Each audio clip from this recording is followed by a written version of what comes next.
अब समस्या उसमें सबसे बड़ा हर्डल क्या है बताइए? सेल्फ स्टडी में सबसे बड़ा दुविधा, सबसे बड़ी समस्या क्या है? मोबाइल। लेकिन एक्चुअल में आपकी कंसिस्टेंसी जो है ब्रेक हो गई।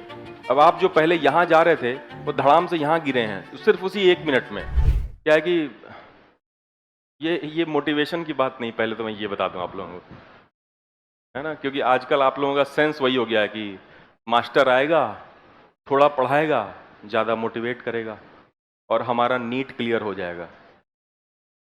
Not gonna happen. कैसे क्लियर होगा?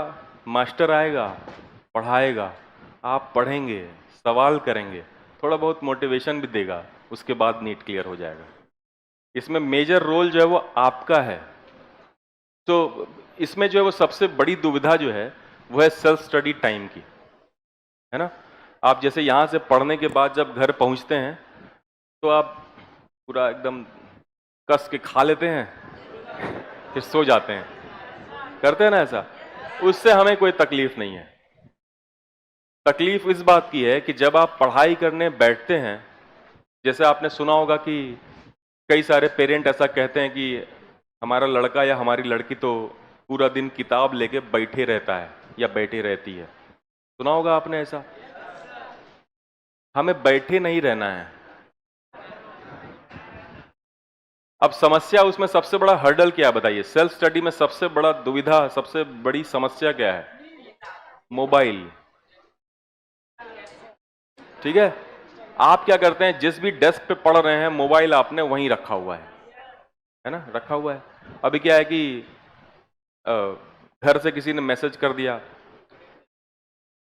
तो उसमें आवाज आ गया, अब आपको रिप्लाई करना है। किसी दोस्त ने कर दिया मैसेज तो रिप्लाई करना है। इंस्टाग्राम का नोटिफिकेशन आ गया, है ना।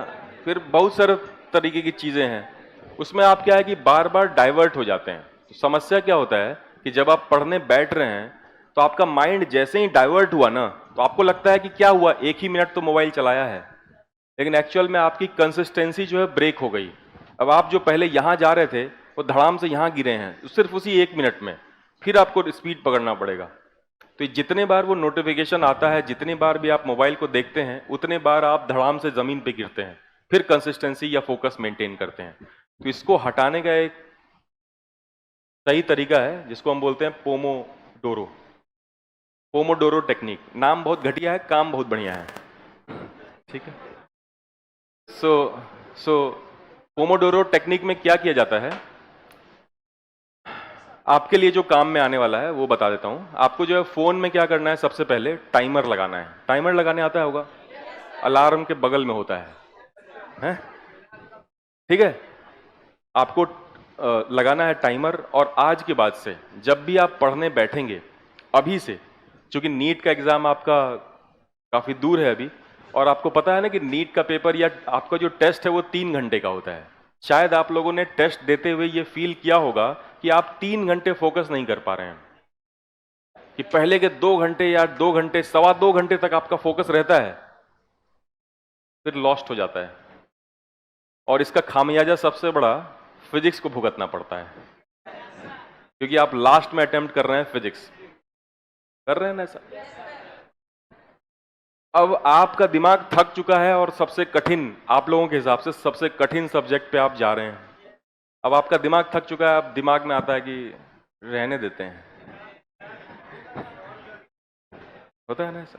इस चीज, क्या ये चीज नीट में नहीं होगा? बिल्कुल होगा। अगर आपकी यही मतलब कंडीशन रही तो नीट में भी आपका ऐसा ही हो जाएगा। आपको क्या करना पड़ेगा, अपने आप को ट्रेन करना पड़ेगा 3 घंटे फोकस रखने के लिए। तो इसकी शुरुआत जो है वो आज से करेंगे आप। कैसे करेंगे? यही टेक्निक से। एक इसमें क्या कहा जाता है कि 1.5 घंटे का आपको टाइमर लगाना है सबसे पहले, और फोन को अपने स्टडी टेबल या बेड, जहां पे भी आप जैसे भी पढ़ रहे हैं उससे हमें कोई मतलब नहीं है, जिस जगह पे आप पढ़ रहे हैं वहां से फोन को दूर रखना है। हो सके तो खिड़की के बाहर भी फेंक सकते हैं। इट डिपेंड्स कि आप कितने फैनेटिक हैं, कितने पगले हैं, अच्छे वे में। ठीक है। तो आपको क्या करना है, फोन जो है अपना अपने स्टडी टेबल से दूर रखना है। दूर रख करके टाइमर लगाना है, मतलब टाइमर लगा करके दूर रखना है, और 1.5 घंटे आपको फोकस करके पढ़ना है। वो फोकस ऐसा होना चाहिए कि आपका ध्यान कहीं भी भटके ना। नोटिफिकेशन आ रहा है नहीं आ रहा है उससे आपका कोई दिमाग नहीं बढ़। फोन रखना इंपॉर्टेंट नहीं है, फोन जो स्टडी टेबल पे रहता है ना वहीं से फोकस आपका बढ़ जा रहा है, चाहे नोटिफिकेशन आए कि ना आए। तो आपको ये करना है कि 1.5 घंटे का आप टाइमर लगाएंगे और 1.5 घंटे पढ़ना स्टार्ट करेंगे। अब आप बोलेंगे कि नीट का एग्जाम तो 3 घंटे होता है, तो 1.5 घंटे का ही क्यों बोल रहे हैं? क्योंकि अभी हम स्टार्ट कर रहे हैं,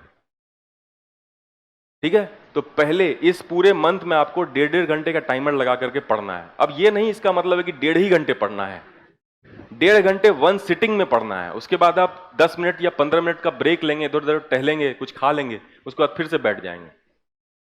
अरे बात समझ में आ रही कि नहीं? अब इस 1.5 घंटे में ऐसा ना हो कि कुकर में जो है वो आपने खिचड़ी चढ़ा रखा है, तो दिमाग जो है वो सीटी पे जा रहा है कि कितना हो गया यार, 2 हो गया 3 हुआ। आप समझ रहे मैं क्या कह रहा हूं? 1.5 घंटे आपको फुल फोकस करके पढ़ना है, फिर 15 मिनट का ब्रेक लेना है, फिर से पढ़ना है। ये चीज आपको टोटल सिर्फ 10 दिन करना है, बस 10 दिन आप करेंगे। इसके बाद आपको अगर फील होता है कि ये आपके लिए कारगर हो रहा है तो फिर आप खुद ही इसको कंटिन्यू करेंगे, ठीक है। और 1.5 घंटे कंटिन्यू करना है पूरे 1 महीने तक। 1.5 घंटे के स्लॉट में आपको 2 या 3 बार बैठना पड़ेगा। यहां से जाने के बाद कह रहा हूं मैं, खाना खा के सोकर उठने के बाद कह रहा हूं मैं, जब भी आप पढ़ने बैठते हैं, ठीक है। फिर अगले महीने से उस 1.5 घंटे को बढ़ा करके 1 घंटे 45 मिनट करेंगे। फिर उसके बाद अगले महीने 2 घंटे करेंगे, फिर बढ़ा करके ऐसे करके, ठीक है। तो ये बढ़ता जाएगा, लेकिन स्टार्टिंग उसकी कब से होगी? आज से होगी। अगर 1.5 घंटे में दिक्कत आ रहा है तो 1 घंटे से भी आप स्टार्ट कर सकते हैं। आपको पता नहीं है, 1.5 घंटे का जो फोकस्ड स्टडी है ना, वो उस बच्चे की स्टडी से जो किताब खोलकर सिर्फ बैठा हुआ है उसके स्टडी से 10 गुना ज्यादा कारगर होगा। अगला बच्चा जो 10 घंटे में, 10 घंटे मैंने देखा है बच्चों को, 10 घंटे बैठा हुआ है, फालतू का बुक लेके बैठा हुआ है, और नोटिफिकेशन आ रहा है, बीच बीच में मैसेज कर रहा है, फिर पढ़ ले रहा है, फिर भूल जा रहा है, फिर से पढ़ रहा है कि पता नहीं क्या पढ़ा था अभी। फोकस्ड रखना है आपको, ठीक है। 1.5 घंटे का अगर आपने 3 स्लॉट, मतलब सिर्फ 4.5 घंटे अगर सेल्फ स्टडी करना स्टार्ट कर दिया फोकस करके, तो फिर जो है वो आप देखेंगे आप में बदलाव आना स्टार्ट हो जाएगा, आपका टेस्ट का स्कोर बढ़ना स्टार्ट हो जाएगा। और ये जो शुरुआत है ये छोटे छोटे स्टेप से ही होगा। करोगे कि नहीं करोगे?